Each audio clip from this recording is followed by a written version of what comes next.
오늘 사사기 12장 8절부터 15절까지의 말씀을 함께 읽었습니다. 자, 이 말씀을 이렇게 보면서 우리가 여러 사사들이 쭉 나와요. 우리 10장에서도 돌라, 야일, 입다로 이어지는 요 사사들 이야기를 들었어요. 근데 그때도 돌라와 야일은 어떤 사건이나 이런 거 없이 사사 이야기가 지나갔어요. 그때 드린 말씀이 뭐냐면 오랫동안 사사 활동을 했는데 특별히 기록할 내용이 없었던 거 아닙니까? 그러면 아무 일 없이 지나갔다. 그 얘기는 평안의 시대를 보냈다는 말과 같은 거니까 그것도 복되고 은혜롭다. 그런 취지의 말씀을 드렸습니다.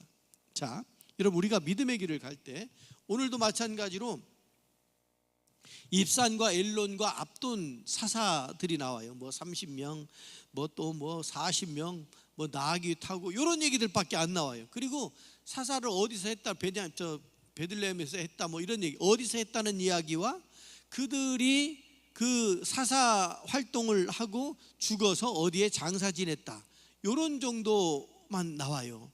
그러면 그 사사들은 활동한 게 하나도 없지 않냐고 이런 이야기를 할 수가 있어요. 제가 연말이 되면 당회를 하잖아요. 당회할 때 역사 정리하는 시간이 있습니다. 당회 순서 중에 역사 정리할 때 이렇게 보면 보통 교회들이 나름대로의 어떤 원칙을 가지고 있어요. 건축을 했다든지 담임 목사님이 바뀌었다든지 어떤 큰 사건 중심으로 이 역사를 기록해요. 그러다 보니까 어떤 때는 어떤 해는 쓸 게 하나도 없을 때가 있어요. 그런 기준을 딱 정해놓고 하면, 자, 그러면 역사 기록할 것이 없다고 한들 그 세월이 없었던 건 아니잖아요. 그리고 그 세월 동안 예배를 드리고 믿음의 길을 걸었던 성도들의 신앙이 없었던 건 아니잖아요. 그리고 그런 기간 동안 여러 활동들, 신앙적인 활동, 봉사하는 거, 헌신하는 거, 이런 것들 이름 없이 빛도 없이 이게 없었던 건 아니잖아요. 오늘도 마찬가지로 오늘 입산과 엘론과 압돈 이야기를 쭉 보면서 어쩌면 차라리 기록할 게 없는 것도 나쁘지 않다. 왜냐하면 보편적이고 일반적인 세월을 살았기 때문에 그렇습니다. 역사를 전쟁의 역사로 보는 사람도 있어요. 역사를 토인비 같은 사람은, 역사학자는 그 승자의 기록 이렇게 봐요. 근데 맞는 것 같아. 진 사람들은 할 말이 없어요. 기록을 할 수가 없어요. 지금도 무슨 뭐 헌법에 전문에 뭘 넣자 빼자 막 이런 얘기들 하는데 표가 많고 이길 수 있고 할 수 있을 것 같으니까 그런 얘기하지, 그게 하여튼 분분합니다. 힘 있는 사람들의 역사는 힘 있는 사람, 승자의 역사이기도 하고, 근데 평범하게 아무 일 없이 이렇게 지나가는 세월들은 이게 업적이 없는 것 같지만 사실 반대로 따지고 보면 어떤 불미스러운 사건이 없는 것도 얼마나 귀한 일입니까? 나쁜 일이 없이 평범하게 지난 것이 얼마나 귀한 일이냐고요.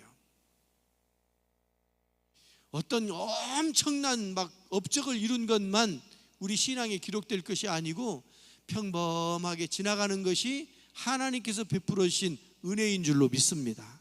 그래서 사사기 오늘 12장 앞에 보면 입다가 암몬하고 전쟁 치른 다음에 승리하고 그 속에서 막 딸 서원하고 하는 그런 문제 때문에 심란한 일이 있었잖아요. 그리고 난 다음에 에브라임하고 갈등 속에 상처가 남는 막 이런 일들이, 그래서 같은 12지파의 같은 민족끼리도 막 싸우고 하는 이런 일들이 입다 때 있었단 말이에요. 그 혼란한 세월을 지나고 난 다음에 입산과 엘론과 압돈 이 사람들의 사사 활동을 하는데 7년, 8년, 12년 합쳐서 27년, 그 세월이 이렇게 또 지나가는 거예요.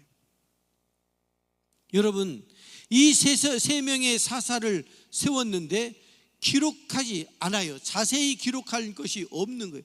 전쟁도 없고 기적도 없고. 그런데 이들의 25년 동안에 그 사사 활동이 안정적으로 지켜졌다라고 하는 것이 얼마나 귀한가, 이것을 신앙적으로 우리가 바라보고자 하는 거죠. 첫 번째로요, 하나님은 조용히 교회를 지키는 성도들을 사용하시는 줄로 믿습니다. 할렐루야. 목사님, 저는 할 줄 아는 게 아무것도 없어서요. 없긴요. 예배만 잘 드리는 것도 엄청난 일을 하는 거예요. 자기 자리를 잘 지키는 것도 얼마나 귀한 일인지 몰라요. 여기 보면 아주 짧게 기록하잖아요. 몇 년 다스렸다, 그리고 죽었다, 어디에 묻혔다, 끝. 이 짧은 기록 속에서 중요한 메시지는 그 시대가 평안했다 이거예요. 제가 요 옆에 교회 10년 목회하는 동안 제가 33대였습니다. 33번째 목사였어요. 100년 역사의 33번째였어요. 그러면 몇 년에 한 번씩 바뀌는 거예요. 참 옛날에 목사님들 자주 바뀌었어요, 그죠? 교인들, 성도들, 장로님들, 이번에는 어떤 목사님이 오실려나 기대도 되기도 하지만 걱정도 되고 했던 것이 사실이지 않습니까? 어느 목사님은 정들어가지고 더 계시고 싶은데 또 내 마음대로 될 수 없어가지고 가시고 막 이러는, 그래서 혼란스러운 때도 있고 평안한 때도 있고 아쉬울 때도 있고. 근데 제가 10년 있었고 제 전임자가 16년 계셨었는데 그거 빼고 나면 30년 동안 거의 1년 2년마다 막 바뀌었을 거라고 생각이 들어요. 100년 동안 33대째니까. 그런데 그 오래 있어도 평안하게 지내는 것이 얼마나 중요한가, 지금 이 사사들을 통해서 볼 수가 있는 거예요. 어느 시골교회 집사님 계셨었는데 이분이 30년 동안 늘 새벽제단 쌓고 교회 문 열고 문 닫고 하는 그런 역할들을 하셨단 말이에요. 비가 와도 눈이 와도 남들이 알아줘도 안 알아줘도 늘 그 자리를 지켰어요. 근데 그분이 돌아가셨어요. 장례를 치르게 됐어요. 목사님이 설교하면서 그런 말씀을 하시는 거예요. 우리 교회가 아직 이렇게 무너지지 않은 것은 우리 집사님이 계셨기 때문에 그렇습니다. 그분이요, 인생이 화려하지 않아요. 엄청난 능력을 가지고 계신 것도 아니에요. 근데 늘 교회를 떠나지 않고 교회를 늘 보살피고 그런 분이 계신 거예요. 우리는 어떤 때 엄청 큰 것만을 바라보지만, 그러나 하나님은 그 마음의 중심을 보시고 흔들리지 않는 신앙을 보시는 줄로 믿습니다. 이게 굉장히 중요한 거예요. 그래서 우리는 끝까지 믿음으로 교회를 조용히 지켜나가는 사람이 주님 앞에 필요하다. 두 번째는 화려하지 않아도 끝까지 충성하는 것이 필요하다. 지금 말씀드린 그 집사님 같은 분들, 직분을 통해서 많은 역할들을 감당해낼 수 있는 것도 필요하지요. 근데 직분하고 상관없이 하나님 앞에 정말 겸손하게 세워지고 헌신적으로 세워질 수 있는 그런 믿음도 우리에게 필요한 줄로 믿습니다. 하나 더, 마지막으로 평안이 허락되어졌을 때 그것도 큰 은혜인 것을 여러분 잊지 않으실 수 있기를 바랍니다. 더러는 아프기도 하고 어떤 문제가 있어서 심란하기도 하고 그런 중에 깨닫는 것도 있지만, 그러니까 병원에 있는 동안 하나님께서 치료해 주신 기적도 체험하고 은혜도 누리고 그렇게 하시지만, 그렇게 할 수 있는 그런 기회가 되기도 하지만, 그런 것 없어도 평안의 시대를 살면서도 우리는 그게 은혜인 것을 잊지 않아야 돼요. 여러분, 지금 우리 시대에 전쟁이 없는 것이 얼마나 은혜입니까? 물론 사회적인 이런저런 갈등의 문제도 있고 경제적인 어떤 그런 문제들도 있고 참 어려운 것들이 많이 있어요. 개인적으로 이런저런 일이 있을 수 있어요. 그런데 전반적으로 봤을 때 평안하다라고 하는 것은 하나님께서 베풀어 주시는 은혜인 줄로 믿습니다. 그런데 평안할 때는 기도를 해요? 어떻게 기도해요? 아플 때는 기도해요? 어떻게 기도해요? 몸부림치면서 간절한 마음으로 기도하지요. 근데 평안이 주어졌을 때는 어떻게 하느냐고요. 여러분, 평안할 때는요, 평안을 지키기 위해서 기도하실 수 있기를 바랍니다. 평안한 때는 그 평안을 지키기 위해서 기도하라고 주시는 거예요. 얼마나 귀한 일인지 몰라요. 평안할 때 하나님을 더 가까이 해야 하고, 평안함도 하나님께서 주시는 은혜인 것을 다시 한번 여러분 기억하실 수 있기를 바랍니다. 어떤 어머니가 평생 새벽마다 자녀의 이름을 불러가면서 기도했습니다.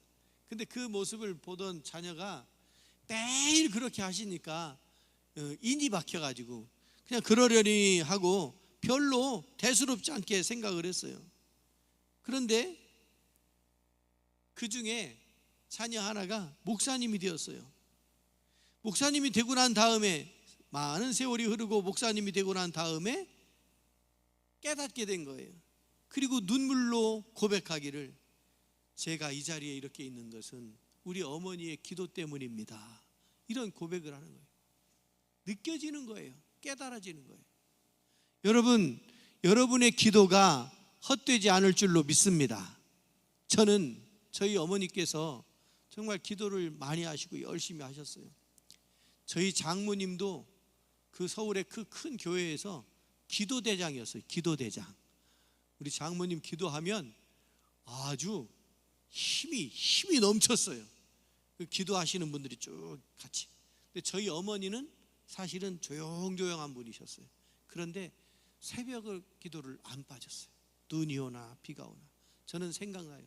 처음부터 저희 아버님이 78년에 돌아가셨는데, 돌아가시고 난 다음부터 저희 어머님이 행상을 하셨어요. 머리에 시장 가가지고 생선 한 괴짝 떼가지고 그걸 이고 버스 타고 저 끝에 가가지고 버스 끝에 내려서 거기서부터 걸어 나오면서 집집마다 생선을 파는 거예요. 그러면 사는 사람들이 현금으로 사는 게 아니고 보리쌀로 사, 콩으로 사. 그러니 나올 때는 더 무거워. 그 했던 그런 행상을 하셨어요. 그런데 저희 어머니가 새벽 4시가 되면 일어나서 교회 가요.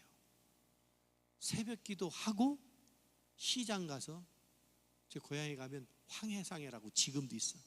그 사장님 돌아가시고 그 아들이 대를 이어서 하더라고요. 거기서 옛날에 구시장, 거기서 그걸 떼가지고 버스 타는 데까지 이고 가서 그렇게. 근데 이거를, 그리고서 이제 다 팔고 장에 가면 그 곡식을 사는 쌀집이 있어요. 그 집에다 팔고 집에 오면 2시, 3시, 4시 이렇게 돼요. 그러면 그 다음부터 밭일을 하는 거예요. 이 패턴이 계속 돼요. 여름이든 겨울이든. 겨울에는 사과 나올 때는 사과들 이고 가가지고 팔고 뭐 이렇게 저 품목이 조금씩 바뀌더라고요. 그런데 이 패턴이 바뀌질 않는 거예요. 새벽부터 매일매일. 제가 중학생 때도 고등학생 때도 신학교 가서도 늘 어머니를 뵈면 감사하지요. 그런데 이제 90이 넘은 상태에서도 날씨가 막 굳고 그러면, 어머니 오늘은 좀 쉬어요. 그럼 뭐라고 그러시냐면, 나 데리러 권사님이 차운행 하시는데 내가 안 나오면 얼마나 실망하겠냐 이러세요. 실제로 정말 날씨가 굳을 때 아무도 안 나왔는데 그 권사님도 차운행 그런 날은 안 하고 싶은데 우리 어머니 때문에 오시는 거야. 한 바퀴 차운행 한다고 하는 건 정말 보통 성실해 가지고는 어려운 거예요. 제 시간에 딱 그 자리에 가야 되잖아요. 우리 성도님들은 늦지 않지요? 우리 차운행하는 권사님, 교인들 늦게 안 나오지요? 늦게 나오면 그냥 와버려. 차가 사람을 기다리는 어려워요. 사람이 먼저 와서 기다려야지. 이거 시내버스는 돈 내고 타는 시내버스는 꼼짝도 못하면서, 교회 차는 그거 늦게 나왔다고 그냥 갔다고 아주 그냥 한 달, 두 달, 석 달은 그냥 그 얘기해. 며칠 전에도 이렇게 시내 오는데 그 우체국 앞에 오는데 어떤 할아버지 한 분이 가운데로 막 오는 거예요. 차 길 앞으로, 제 차 앞으로. 그래가지고 놀래가지고 차를 천천히 했어요. 그랬더니 제가 차를 천천히 하니까 옆으로 싹 빠지더라고요.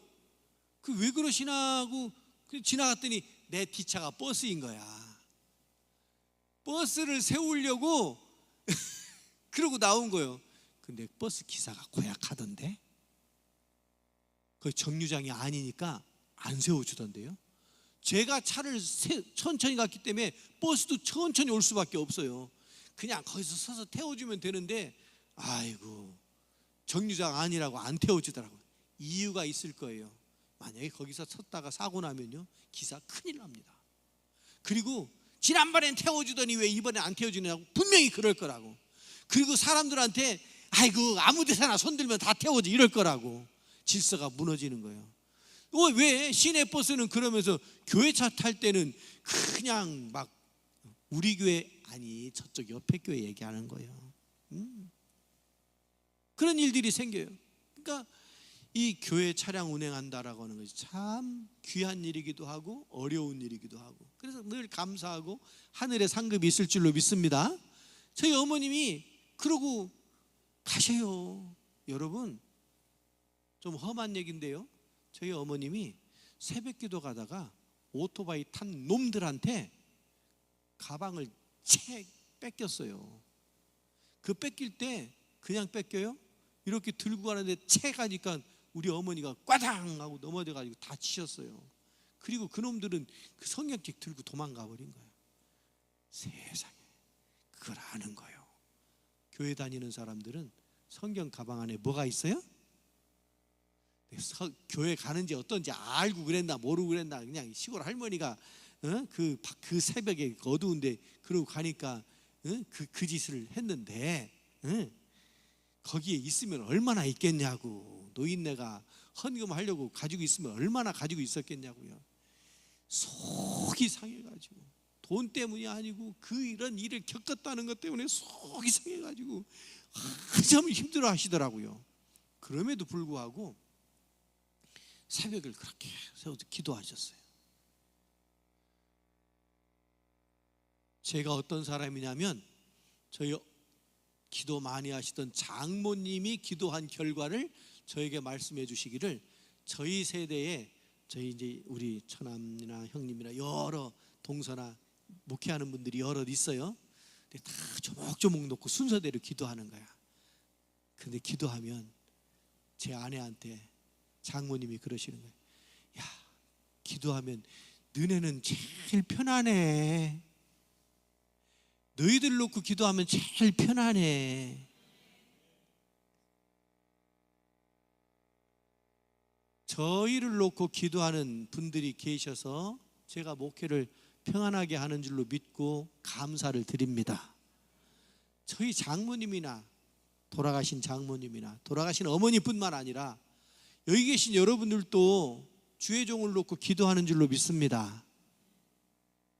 왜 갑자기 자신이 없어졌어?